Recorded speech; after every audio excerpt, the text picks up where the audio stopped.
আজকের এই গাড়ি দুর্ঘটনা পাশাপাশি গরু উদ্ধার এ বিষয়ে আপনি কতটুকু জানেন? জানি বলতে কালকে রাত্রে আমরা এখানে আনুমানিক 12টা 12:30 হইব।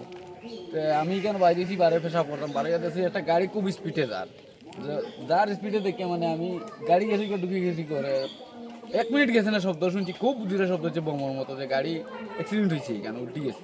তখন আমরা এখান থেকে লাল্লাই বাড়িয়ে গেছি, গিয়ে দেখছি যে গাড়িটা ফাল্টে খাইয়া বন্ধ পড়ে গেছে। গাড়ি বন্ধ পড়ছে, তখন ড্রাইভার আগেই নামি গেছে অ্যাক্সিডেন্টের বাপ দেখিয়ে রাস্তার।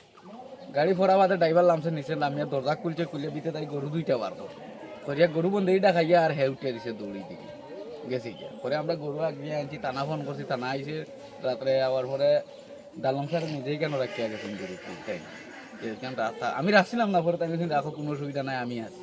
এই জায়গাটার লোকেশন কোন জায়গায় ঘটনাটা ঘটেছে? এখন দিয়ে হামিদপুর পড়ে 5 নম্বর ওয়ার্ড। আচ্ছা, ধন্যবাদ।